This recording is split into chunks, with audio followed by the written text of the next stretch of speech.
بسم الله الرحمن الرحيم. السلام عليكم ورحمة الله وبركاته. الحمد لله رب العالمين، وأشهد أن لا إله إلا الله وحده لا شريك له ولي الصالحين، وأشهد أن سيدنا ونبينا محمدا عبد الله ورسوله الصادق الأمين. اللهم صل وسلم وبارك على سيدنا محمد وعلى آله وصحبه ومن تبعهم بإحسان إلى يوم الدين. اللهم علمنا ما ينفعنا وانفعنا بما علمتنا وزدنا علما وتقى. Para jemaah sekalian yang dimuliakan Allah Subhanahu wa taala,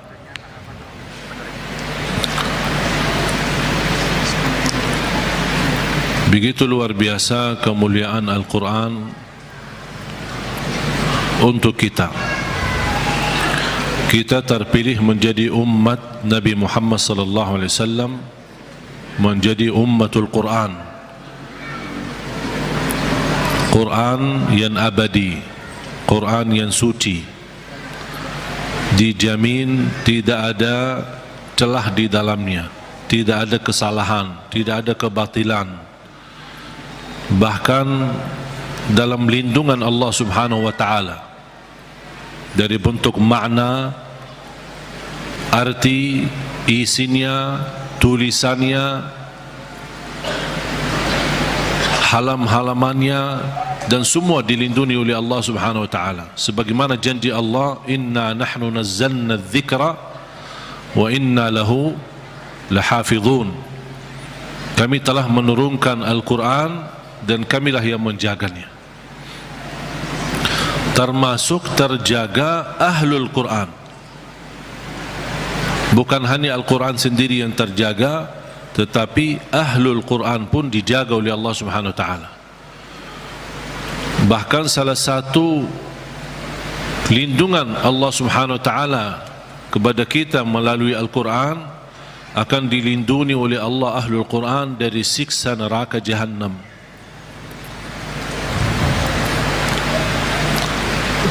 Artinya, kalau ada seorang ahlul Quran tapi masih berlaku dosa maksiat, dan seandainya dihukum oleh Allah untuk masuk neraka sementara, untuk disucikan dan membersihkan dari dosa dan maksiat, neraka pun tidak akan mampu menghanguskan kulitnya dan tidak akan mampu membakar hatinya, karena isinya Al-Quran.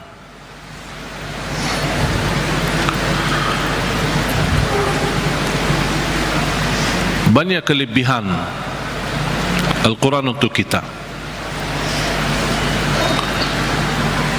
Surah yang paling agung di dalam Al-Quran Suratul Fatihah. Ayat yang paling agung di dalam Al-Quran ayat Al-Kursi. Suratul Fatihah, kalau boleh saya artikan dialog sama Allah, berdialog dengan Allah. Setiap satu ayat kita baca, Allah jawab kita. Makanya disunnahkan kalau kita baca suratul Fatihah, jangan disambungkan ayatnya. Setiap ayat berhenti. Sebagaimana dijelaskan oleh Siti Aisyah radhiyallahu anha, karena Rasulullah SAW idza qara'a al-Fatihah kana yufassiruha tafsira. Ketika Rasulullah SAW membaca suratul Fatihah, seperti dia mentafsirkan suratul Fatihah, saking pelan-pelan dan bertahap-tahap membaca ayat-ayatnya suratul Fatihah, menunjukkan beradab sama Allah Subhanahu wa taala, kehormatan, karena dia sedang berdialog dengan Allah melalui bacaan suratul Fatihah. Sebagaimana Rasulullah SAW bersabda di hadis yang diriwayatkan Imam Tirmizi, hadis itu hadis qudsi, qasamtu salata baini wa baina abdi nisfain. Aku telah membagikan salat antaraku dan hambaku, kata Allah, menjadi dua bagian. Dan yang dimaksud kata as-salat di hadis ini adalah suratul Fatihah. Ternyata suratul Fatihah memiliki banyak nama. Disebutkan nama di antara lain Al-Fatihah, Ummul Kitab, Ummul Quran, As-Salah, Asy-Syafiyah, Ar-Raqiyah, Al-Waqiyah, menyembuh segala penyakit, melindungi dari segala bahaya, gangguan, godaan, bahkan bisa menjadi ruqyah. Orang yang tidak fahami ruqyah dan sulit mencari orang yang meruqyahi, lebih baik kita ruqyah diri sendiri. Sering orang bertanya, saya tidak faham ayat-ayat ruqyah, cukup dengan suratul Fatihah. Suratul Fatihah sudah mewakili semua ayat-ayat untuk meruqyah diri sendiri, menjadi rutin dibaca. Boleh jadi wirid, setiap hari kita baca Al-Fatihah 10 kali, 20 kali, 100 kali, semampu kita. Jadi wirid, keberkahannya luar biasa. Boleh menjadi doa dalam air minum kita. Setiap mau minum air dalam botol atau gelas, kita baca Al-Fatihah, tiup di dalam air, kemudian minum. Itu menjadi obat. Biasakan anak-anak kita minum air yang sudah dibacakan dalamnya suratul Fatihah. Jangan menunggu kiai, ustaz, habib datang untuk membacakan Al-Fatihah dalam air. Kita sendiri belajar. Baca 3 kali boleh, 1 kali boleh, 7 kali boleh. Habis itu tiup dalam air, boleh 3 kali. Kemudian silahkan minum. Kasih kepada anak-anak kita.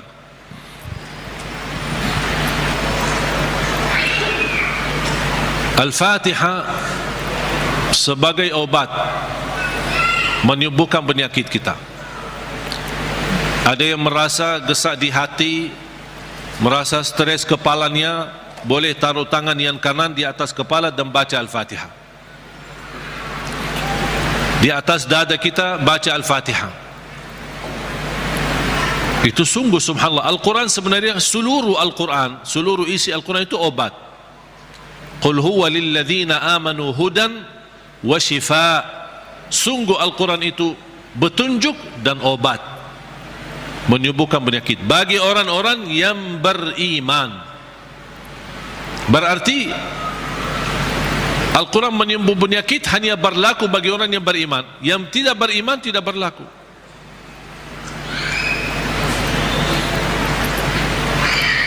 Dan banyak hadis yang menunjukkan Al-Fatihah itu sebagai ruqyah.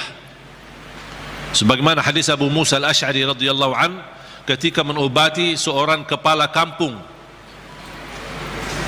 yang sambat sakit, kemudian dibacakan Al-Fatihah, kemudian faka'annama nashita min iqal, sampai dia sembuh seperti tidak pernah sakit sebelumnya.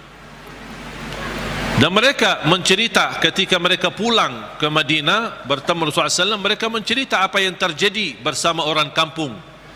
Di antaranya kepala kampung yang sedang sakit, dibacakan Al-Fatihah, dia sembuh. Rasulullah SAW bersabda, wa ma yudrika annaha ruqyah.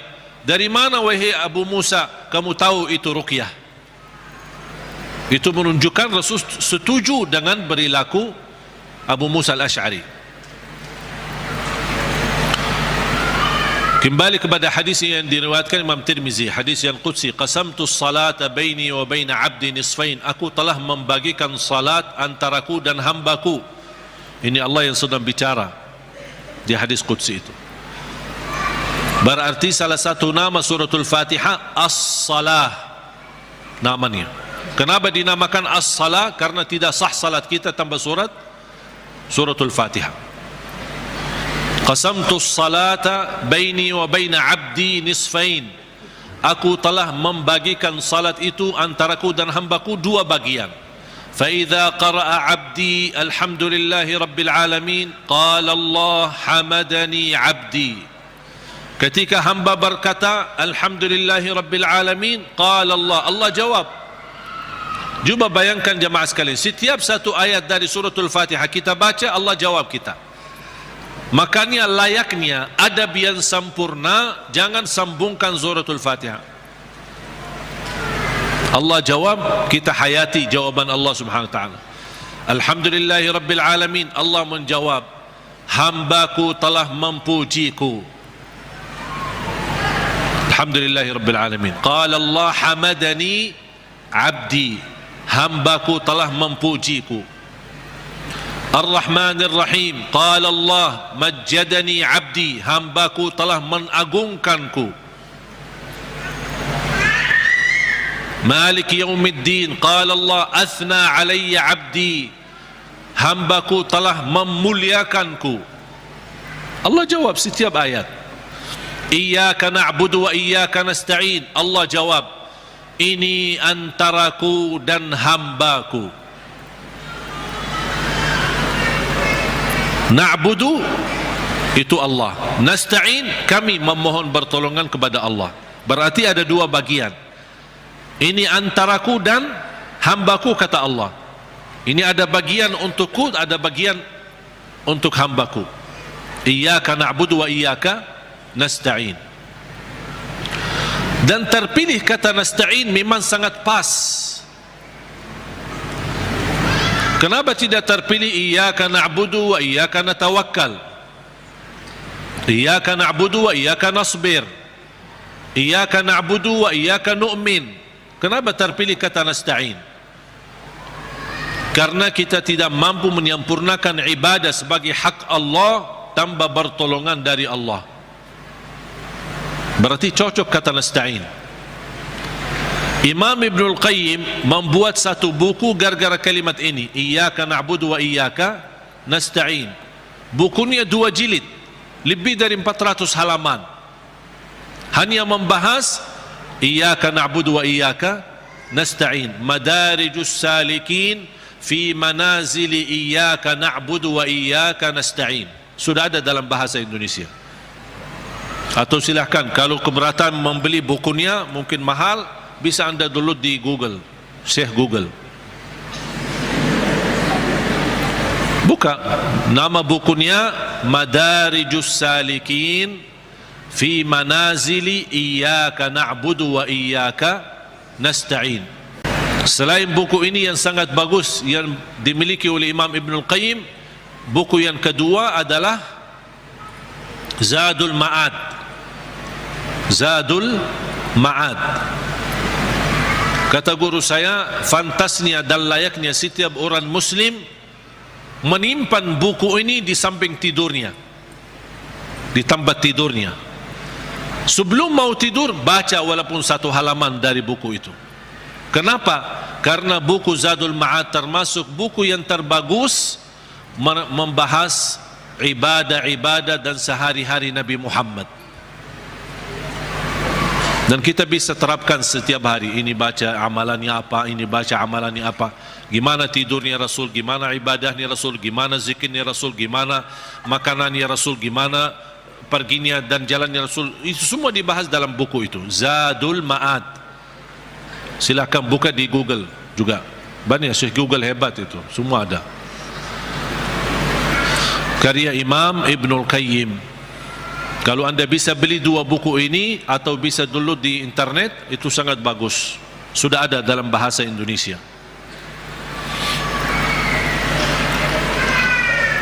Iyyaka na'budu wa iyyaka nasta'in. Qala Allah, ini antaraku dan hambaku, dan apapun yang hambaku minta aku berikan. Coba gimana jawaban Allah. Iyyaka na'budu wa iyyaka nasta'in, ini antaraku dan hambaku, apapun hambaku meminta aku berikan. Habis itu apa yang diminta oleh hamba? Minta apa? Ihdinas siratal mustaqim. Tetap Allah masih jawab, ini untuk hambaku. Ihdinas siratal mustaqim, siratal ladzina an'amta alaihim. Allah jawab, ini untuk hambaku. Ghairil maghdubi alaihim waladdallin, ini untuk hambaku. Artinya Allah kabulkan doanya, karena ini doa. Makanya kita tutupi amin.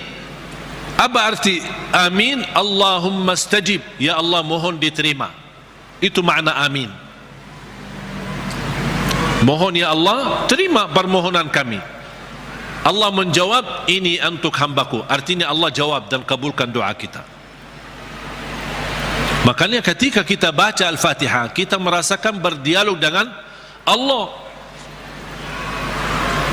Dan suratul Fatihah, dua macam doa ada di dalamnya. Ada dua macam doa. Doa ibadah dan doa masalah. Bukan masalah ya. Masalah. Doa ibadah dan doa masalah. Apa beda doa ibadah sama doa masalah? Ini ada dua macam doa, dan dua-duanya ada di dalam suratul Fatihah. Doa ibadah yang isinya memuji Allah tanpa meminta. Doa ibadah memuji Allah tanpa meminta, tidak ada permintaan. Contoh, Alhamdulillahi Rabbil Alamin. Apa permintaannya? Tidak ada. Cuman artinya apa? Memuji Allah. Segala puji bagimu ya Allah. Dan tidak ada kata yang terindah daripada kata Alhamdu, karena Alhamdu sudah mewakili semua segala pujian. Artinya jemaah sekalian, kalau ada di antara kita yang tidak faham cara yang terbaik memuji Allah, tidak hafal kata-kata yang panjang dan indah, tidak hafal Asmaul Husna, aku ingin memuji Allah, cukup satu kata, Alhamdulillahi Rabbil Alamin, mewakili segala pujian. Makanya kata ini sangat luar biasa. Kalau diartikan dalam bahasa Arab, segala puji bagimu ya Allah, artinya semua pujian bagimu ya Allah, segalanya.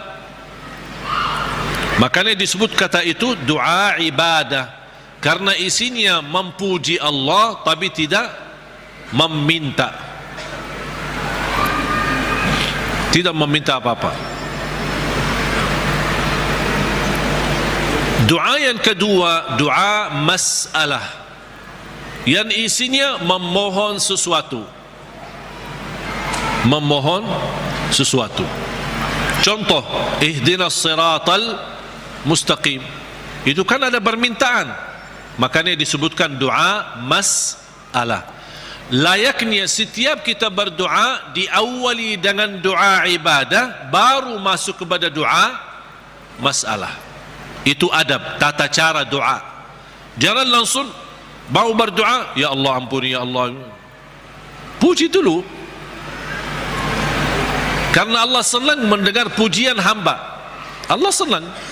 Buat Allah senang dulu, baru minta. Dan itu sudah dibuktikan oleh suratul Fatihah. Makanya saya selalu berkata, bagi orang awam yang tidak bisa berdoa, tidak mampu doa, tidak hafal doa, atau tidak memfahami bagaimana bisa berdoa, dia cukup membaca Al-Fatihah mewakili semua doa. Karena isinya doa ibadah ada, memuji Allah tanpa meminta, dan juga ada isinya doa masalah. Boleh enggak saya baca Al-Fatihah supaya anak saya mendapatkan hidayah, supaya anak saya disembuhkan oleh Allah, supaya saya dapat jodoh, supaya saya diberikan kemudahan? Doa. Al-Fatihah mewakili semua doa bagi orang yang tidak faham doa atau tidak bisa berdoa.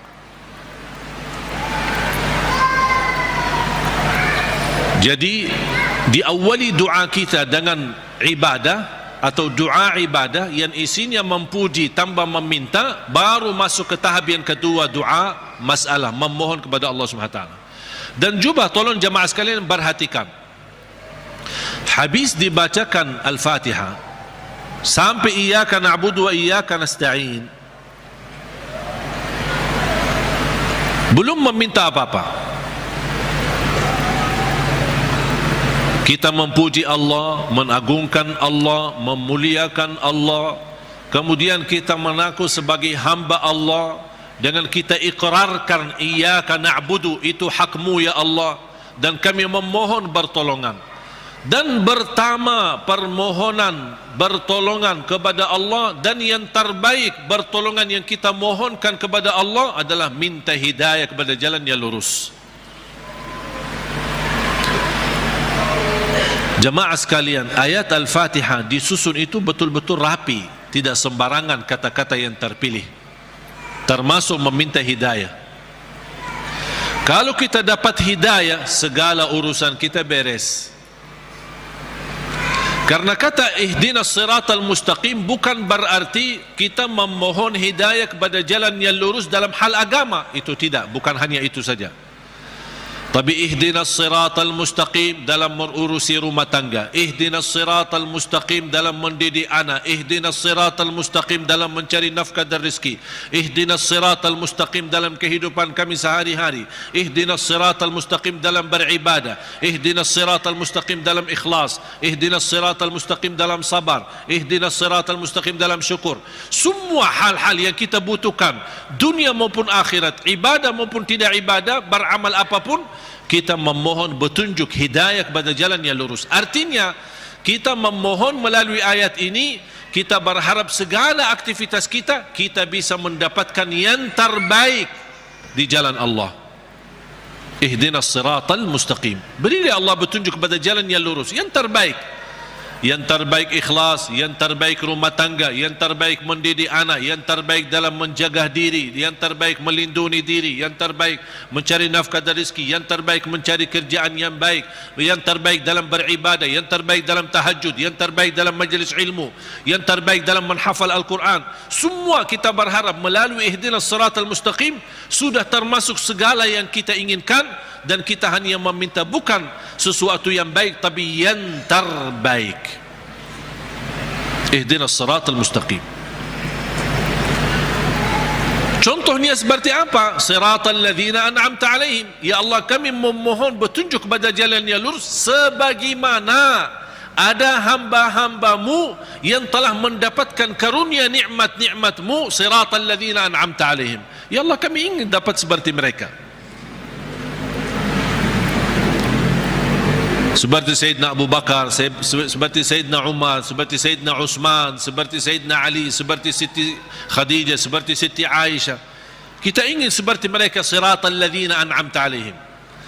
Janganlah ya Allah seperti orang-orang yang dimurkai oleh Allah atau orang yang tersesat.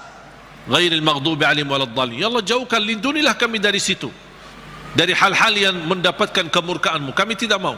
Kami mau sebagaimana hamba-Mu yang telah menerima karunia nikmat-nikmat, siratal ladzina an'amta alaihim. Itu yang kami mau ya Allah. Tapi jangan di jalan orang-orang yang dimurkai Allah dan orang-orang yang tersesat. Apa beda al-maghdubi alaihim waladdallin? Bedanya apa? Orang yang dimurkai Allah sama orang yang tersesat. Orang yang dimurkai Allah yang memiliki kemampuan ilmu tapi tidak menggunakan ilmu untuk mendekatkan diri kepada Allah, sombong. Mereka berilmu tapi sayang sekali ilmu yang mereka dapatkan hanya ingin menunjukkan kelebihan diri, menunjukkan dirinya sebagai orang yang hebat, bukan untuk digunakan untuk mendekatkan diri kepada Allah. Dan ketua umum majlis ghairil maghdubi alaihim orang Yahudi.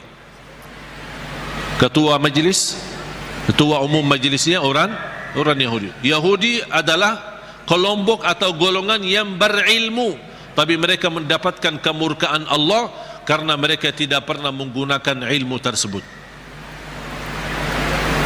Justru kecerdasan mereka dengan kehebatan ilmu mereka, mereka menggunakan untuk susahkan umat. Paling hebat ilmu ekonomi Yahudi, paling hebat ilmu media Yahudi. Makanya sekarang mereka seluruh media itu dimiliki oleh Yahudi. Ekonomi dunia dikuasai oleh Yahudi. Karena mereka punya ilmu, tapi mereka kenapa kuasai? Bukan untuk digunakan untuk kemudahan bagi manusia, tapi justru mereka menggunakan untuk kemanfaatan buat mereka sendiri.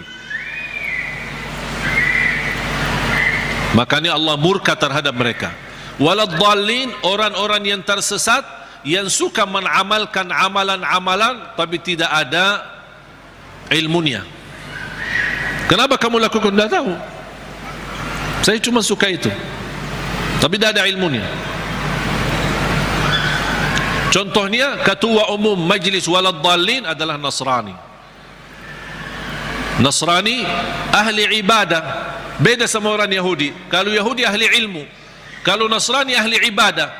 Bahkan mereka menggunakan rahbaniyah, memaksakan diri beribadah sepanjang hari. Sampai ada yang mendiamkan diri di sebuah tempat yang tidak bisa ditinggalkan, tidak mau nikah, tidak mau makan daging, tidak mau makan ini segala. Ini semua dilakukan oleh mereka. Itu yang tidak ada dasarnya, berlebih-lebihan. Islam melarang kita berlebih-lebihan beribadah.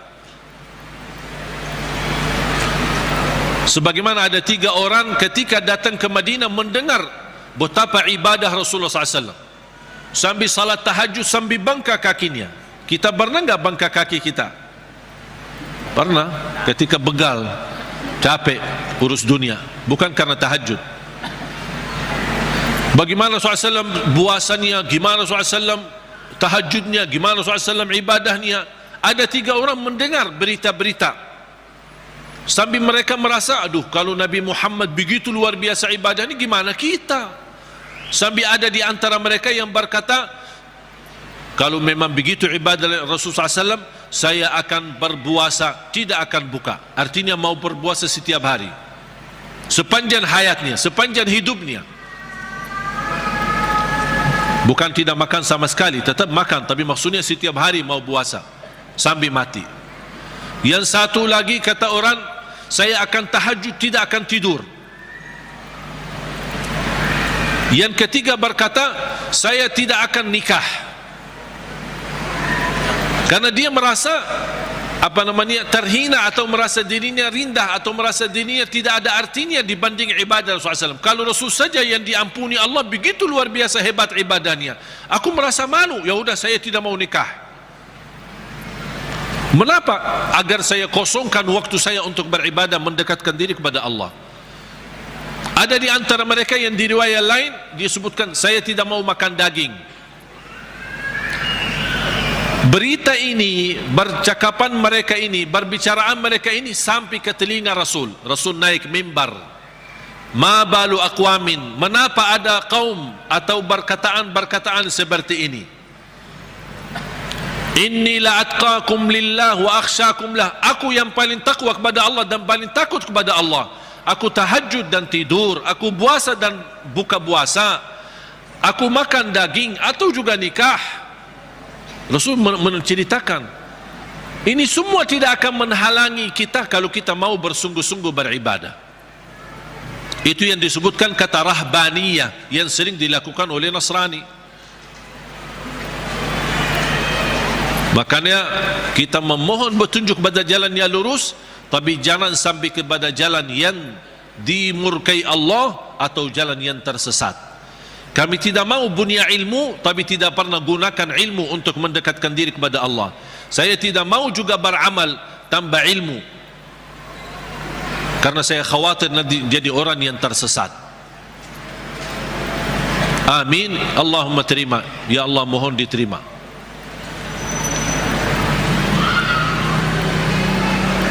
Oleh karena itu jamaah sekalian dimuliakan Allah Subhanahu wa taala, coba betapa mulianya suratul Fatihah.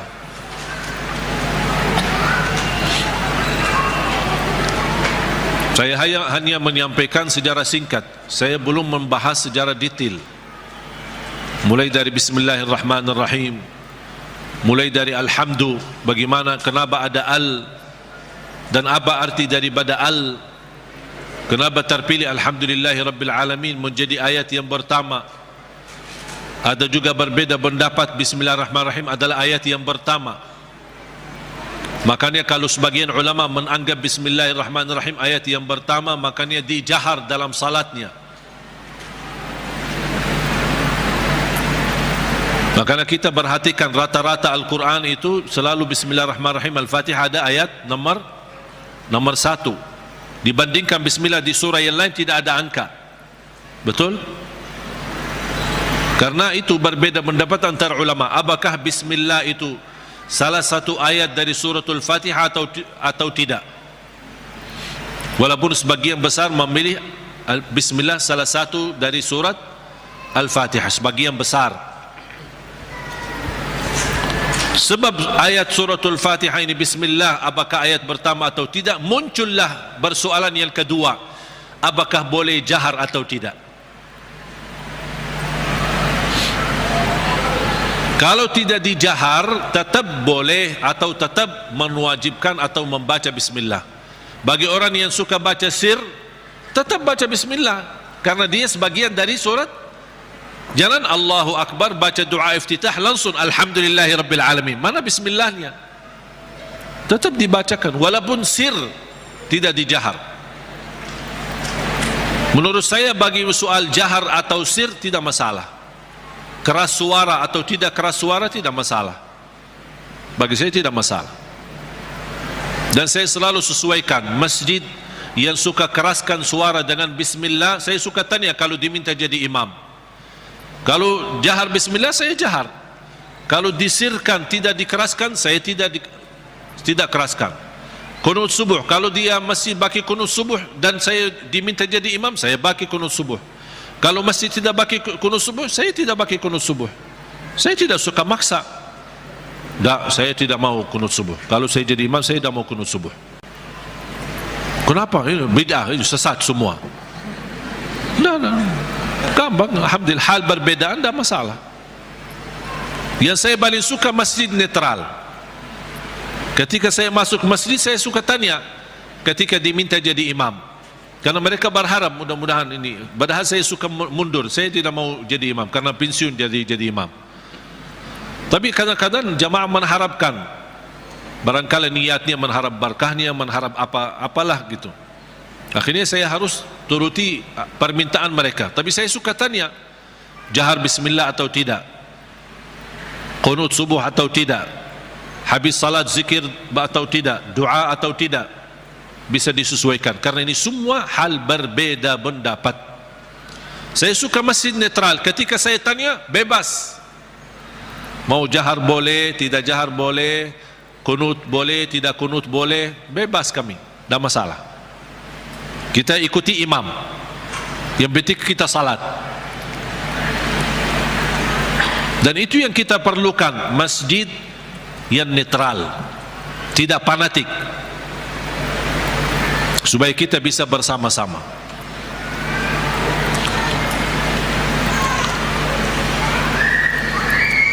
Bismillahirrahmanirrahim. Kalau kita hitungkan Al-Fatihah berapa ayat? Berapa? 7. Itu sudah disepakati. Itu sudah disepakati. 7 ayat. Sekarang gimana kita bisa jelaskan? Kalau Bismillah sebagian dari suratul Fatihah, gimana kalau kita hitungkan ayatnya? Ayo kita mari sama-sama hitung. Bismillahirrahmanirrahim 1, Alhamdulillahi Rabbil Alamin 2, Ar-Rahmanir-Rahim 3, Maliki Yawmiddin 4, Iyyaka na'budu wa iyyaka nasta'in 5, Ihdinas siratal mustaqim 6. Berarti tinggal berapa? 1 ayat. Siratal ladzina an'amta 'alaihim ghairil maghdubi 'alaihim waladdallin. 1. Berarti jadi berapa? 7. Bagi ulama yang pendapat Bismillah tidak sebagian dari suratul Fatihah, tidak dihitung sebagian dari ayat suratul Fatihah, berarti ayo coba kita hitung. Kalau dikeluarkan Bismillah, mari kita hitung ayat pertama apa?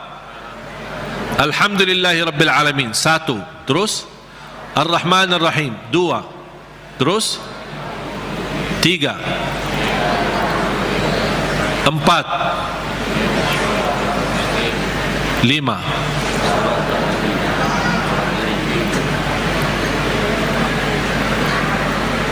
Ini kan 1.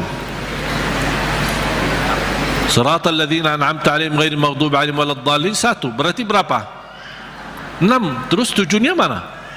Siratal ladzina an'amta 'alaihim putus ghairil maghdubi 'alaihim. Ulama yang menganggap bismillah tidak sebagian dari ayat suratul Fatihah, siratal ladzina an'amta 'alaihim, stop, 1 ayat.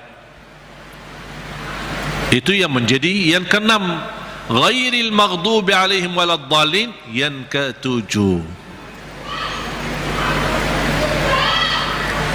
Karena siratal ladzina an'amta 'alaihim sudah sempurna makna kalau kita berhenti. Sudah selesai, makna jelas, sempurna, tidak ada kaitan dengan selanjutnya. Makanya dianggap itu 1 ayat. Walaupun rata-rata Al-Quran yang kita lihat semuanya tidak ada angka di situ kan? Karena apalagi yang di Madinah yang menuliskan Al-Quran ini, salah satu ulama namanya Syekh Uthman Taha, penulis Al-Quran di kota Madinah, dia mengikut mazhab Imam Syafi'i. Makanya dia menuliskan bismillah ayat nomor pertama. Dan itu yang diberlakukan oleh sebagian besar di mana-mana, di Mesir, di mana-mana selalu Al-Quran kita perhatikan selalu bismillah ayat yang pertama. Yang saya ingin sampaikan, yang kita sudah fahami, Al-Fatihah 7 ayat. Jahar bismillah, tidak jahar bismillah itu tidak masalah. Yang penting kita bisa memperhatikan bacaan-bacaan kita, khususnya suratul Fatihah. Kalau bisa berlahan-lahan, bertahap-tahap, tidak sambungkan ayatnya, karena kita ingin menhayati, berdialog dengan Allah subhanahu wa ta'ala. Sudah jelas? Oleh karena itu jamaah sekalian, mari kita sama-sama belajari dalami suratul Fatihah, surah yang paling agung di dalam Al-Quran, surah yang luar biasa, memiliki keistimewaan, memiliki keberkahan yang dahsyat.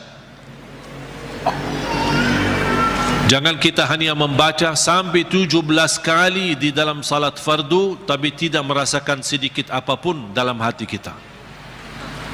17 kali itu minimal, tapi kita tidak merasa apa-apa, seperti ayat-ayat yang lain.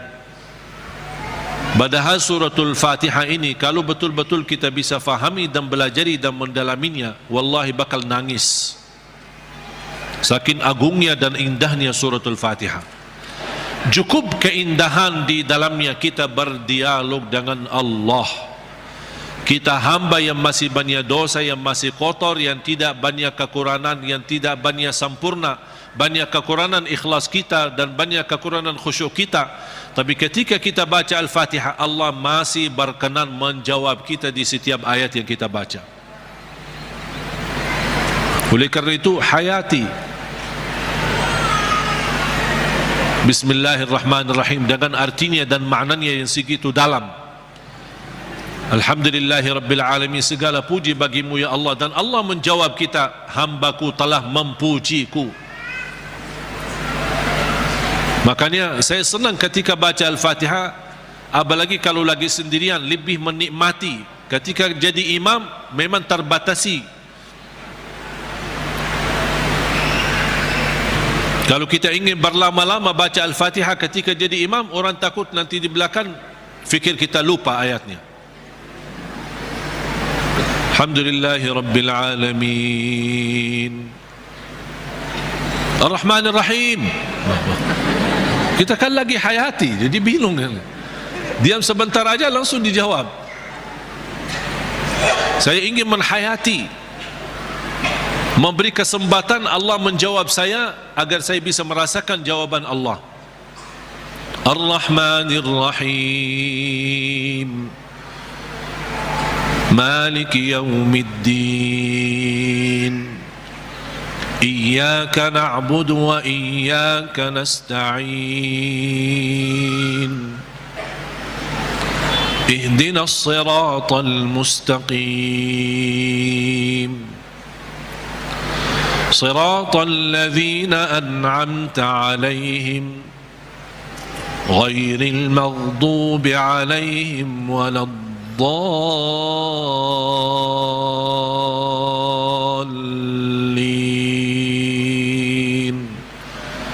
Amin. Amin sama seperti baca Yasin. Gimana baca Yasin? Yasin. Gitu ya? Betul? Gimana? Yasin. Gimana baca Yasin? Yasin. Amin. Kita sering waladdallin. Amin. Apalagi anak-anak. Amin. Yasin. Sebagaimana dijelaskan oleh Imam Ibn Kathir rahimahullah dalam tafsirnya. Mudah-mudahan pertemuan ini kita kupas walaupun sedikit dari suratul Fatihah. Mudah-mudahan insyaAllah menjadi bahan ilmu buat kita untuk ke depan kita bisa menghayati dan bisa dalam membaca suratul Fatihah di dalam salat maupun di luar salat, kita bisa merasa tersuntuh hati kita. Kalau Al-Fatihah ini bisa nyambung ke hati kita, itu subhanallah luar biasa.